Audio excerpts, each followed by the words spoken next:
కాకినాడ సాంబమూర్తి నగర్ లో గల శ్రీ పద్మావతి గోదాదేవి సమేత శ్రీ వైభవ వెంకటేశ్వర స్వామి వారి దివ్యక్షేత్రంలో ధ్వజస్తంభ కాంస్య కవచ ఆవిష్కరణ కార్యక్రమం శనివారం అత్యంత వైభవంగా నిర్వహించారు. ఈ కార్యక్రమంలో క్షేత్ర వ్యవస్థాపక ధర్మకర్తలు మాజీ ఎమ్మెల్యే ద్వారంపూడి చంద్రశేఖర్ రెడ్డి దంపతులు పాల్గొని వేద పండితులు శాస్త్రోక్తంగా పూజా కార్యక్రమాలు నిర్వహించి ధ్వజస్తంభ కాంస్య కవచాన్ని ఆవిష్కరించారు. ఈ సందర్భంగా పెద్ద సంఖ్యలో భక్తులు తరలివచ్చి స్వామివారిని దర్శించుకున్నారు. అనంతరం అన్నదాన కార్యక్రమాన్ని మహాలక్ష్మి లాంఛనంగా ప్రారంభించారు.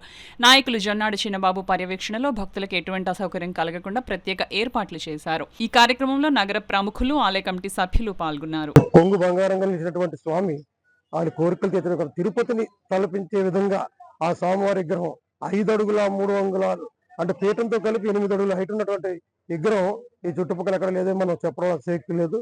అదేవిధంగా పూర్తి రాతి కట్టడం, ఎక్కడా కూడా ఏ విధమైన సిమెంట్ వర్క్ లేకుండా ఈ రోజుకి కూడా నిర్విరామంగా వారి సొంత నిధులతో ఈ యొక్క కార్యక్రమాన్ని దిగ్విజయంగా కొనసాగిస్తున్నారు.